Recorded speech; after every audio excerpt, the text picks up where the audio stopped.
And let's talk about sports, baby. Yeah, from the stands of a sports fan, my man Pots and Pants. Couple topics we starting off with Russell Wilson, yo boy. Of course, this is old news at this point, man. Russell Wilson and the Denver Broncos are over after just 2 seasons.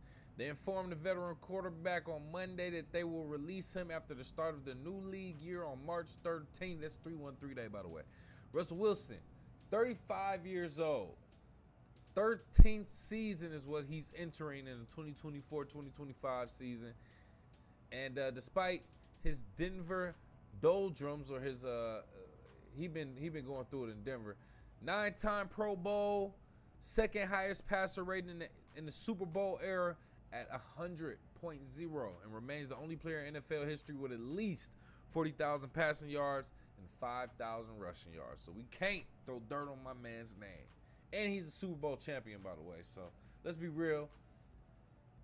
He's done what he had to do. At this point, he's just at the tail end of his career. And it ain't looking so good. So, you know, with his longevity at least, or I'll say his stint in Denver, it didn't look good. Maybe that just wasn't the right situation.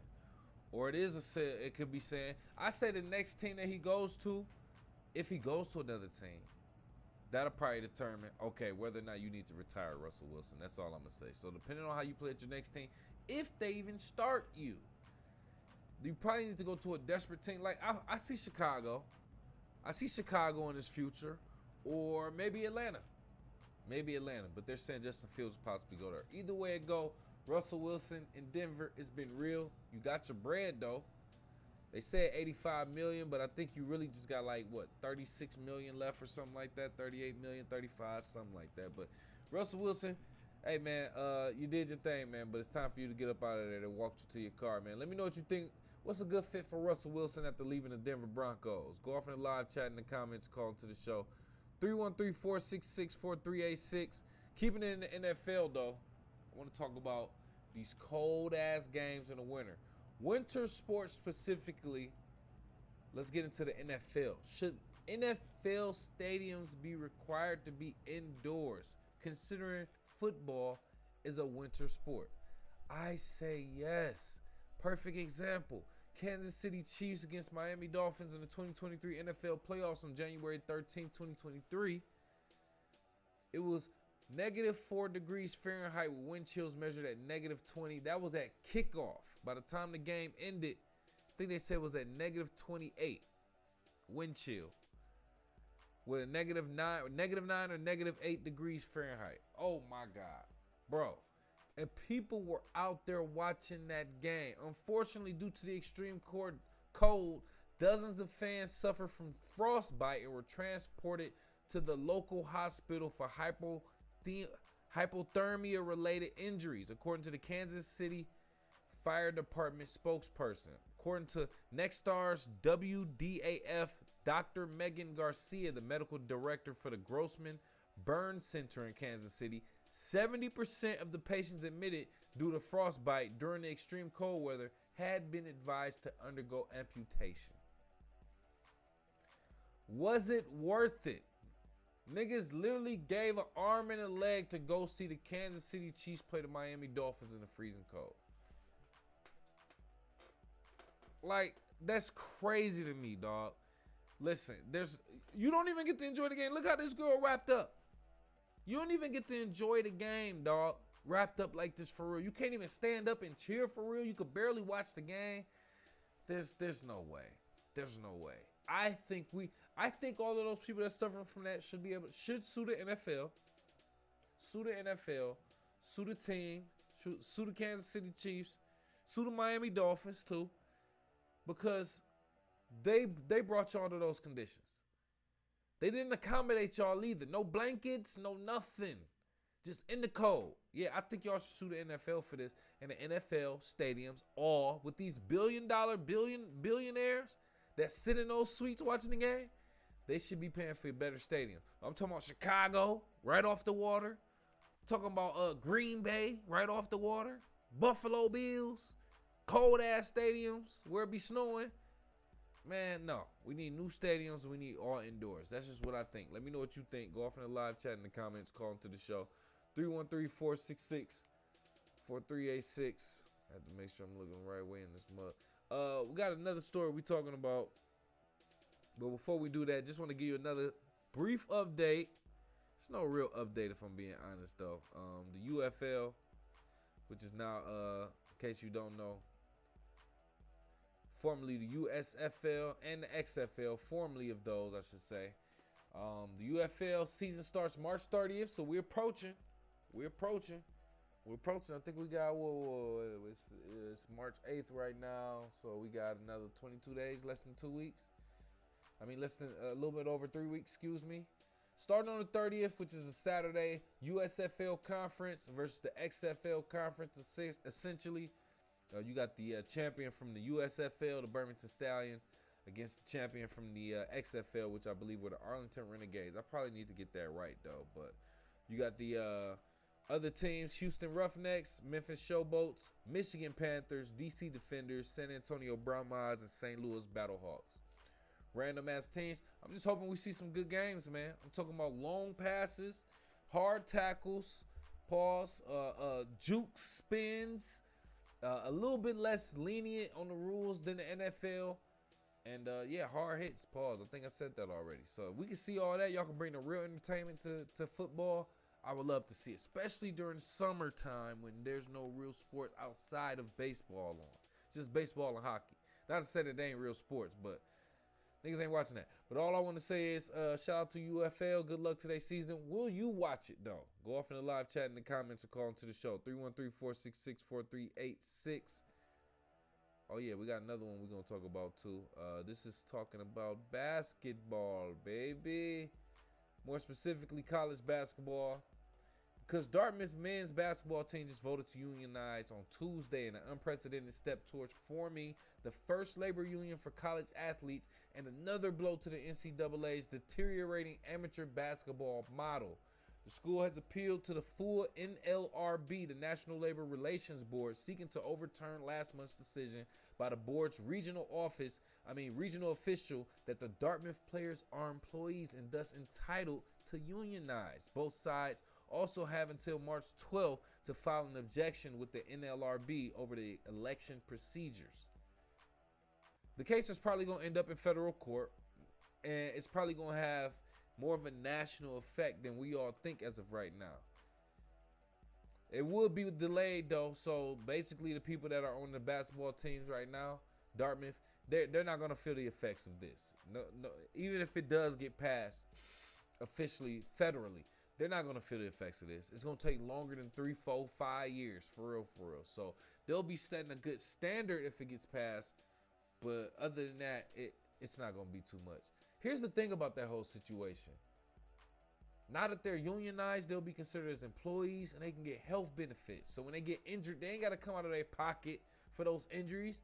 You think the school pay when they get those injuries? Where they can't go to the league no more? Even though the college and university making billions of dollars? No.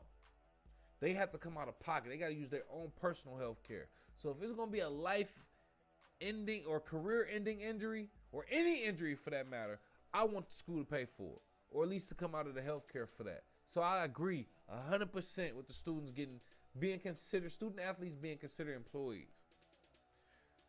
A lot of the staff, they don't agree with it. They saying that how can they be considered employees? They're college athletes. Academics come first. Here's what I'm saying. They're making you money. They're driving you revenue. Isn't that what an employee does? Contributes to your production and or revenue. So yes, they are employees, all college athletes, but we'll see how this turns out nationally. But let me know what you think. Our college student athletes, go off in the live chat in the comments and call into the show. College student athletes, employees, go off in the live chat in the comments, call into the show. 313-466-4386. Last topics that we're going to get into. I'm kind of sad to say this, dog. Jake Paul and Mike Tyson fight officially announced. July 2024. July 20th, 2024, by the way. This is going to be in Dallas at the AT&T Stadium. Jake Paul, Mike Tyson. Jake Paul, 27 years old, 10 professional fights with a 9-1 record, including 6 knockouts. Tyson, 58 years old, he will be in June. Won 50 total fights in his career, 44 coming from knockout. This will be live on Netflix, by the way. Netflix first boxing live event. They've had other live sporting events, so with the racing and golf, if I'm not mistaken. Now they have boxing. Yeah, man. I don't want to see this fight. I'm not paying for this fight. I don't necessarily want to see the highlights. I don't even want to report on it for real, but it's big news. I feel like we all expected this at one point. They were kind of teasing it. They probably just had to iron some stuff out, do some obligations. We're not going to see any knockouts. We're not going to see any hard, real punches for real. It's just pure entertainment. How are y'all going to sell this fight to real niggas, though? Like, and by all due respect, excuse my language, how y'all going to sell this to real boxing fans? Real sport fans? Other than that, y'all going to get it to people who want to see entertainment, maybe, who really don't know boxing at all, for real. Because this ain't about to be nothing but a sparring match. I might as well wear the little helmets. They might as well wear the little helmets. Because this ain't about to be nothing serious, dog. Everybody knows Mike Tyson, even at 58, will knock Jake Paul head clear the fuck off, bro. Excuse my French. Real talk. He will end Jake Paul's life. Jake Paul knows this, bro. So, I feel like we all know this is a pure money grab, which, get your money, dog. I ain't gonna hate on you. I just don't care as a person that's from the stands. I don't care about this fight, and I don't care about the money that you get as an athlete. I don't care about that. I care about seeing a very good competitive fight, game, or match. But that's just what I think. I don't want to see this fight. Let me know what you think. Go off in the live chat in the comments, call into the show. 313-466-4386, man. I'm going to get up out of here, but you know what? I do want to say something. I think I might have said this before. This is the main reason why I named this show From the Stance of a Sports Fan. I am speaking from the perspective of a fan that goes to games, or from a fan that just spectates on games. I'm not an expert. I'm not a former professional athlete. There's a lot more of us as fans than there are professional athletes or experts, quote unquote. With that being said, I don't give a damn about how much money these athletes are making. People be like, well, shoot, I don't blame Mayweather. He getting money, though. He getting money. Well, you know, Jason Tatum, Jaylen Brown, they get money. Carmelo, he ain't get the ring, but he got the money. Bro, as a fan, I don't give a damn about how much money they make. What did you bring to the floor, bro? We want to see legit fights, legit competitive games, good back and forth and all that. Championships. I don't care about how much money you get as an athlete, bro, because you ain't putting none in my pocket. I'm giving you my money. That's just what I think. Let me know what you think. Go off in the live chat in the comments. Call into the show. 313-466-4386. That's all I got to say about that. I had to get that off my chest. Even if I said it again, I'm saying it again. Let me know what you think. Other than that, show some love on social media. KIWKCMC on Facebook, Twitter, Instagram. That's Kick It With KCMC on Facebook, Twitter, Instagram, TikTok, and Snapchat. Kick It With KCMC, the abbreviation. Show some love to my sponsor also, Team Elite 313. They on Facebook, Twitter, Instagram, also at Team Elite 313, TEAMELITE 313. Check out their premium urban leisure wear, t-shirts, sweatshirts, hoodies, tech fleece, jogger sets, varsity sets, and more. So on the website, teamelite313.com. Ask your mom, baby. Thank you for kicking with KCMC on the sports side of the game, man. If you got this far, for the free, show some love with the thumbs up. Check out, hit that like button, hit the subscribe button, hit the alert so you know when I'm going live. And also check out my singles, Juice and Hands and Knees. Got the link in the description below on YouTube, so check those out. Other than that, man, if you do want to show some love monetarily, I got the Cash App right here. Donate to the show so we can grow, please and thank you. I ain't begging though. Other than that, tell a friend to tell a friend. We out.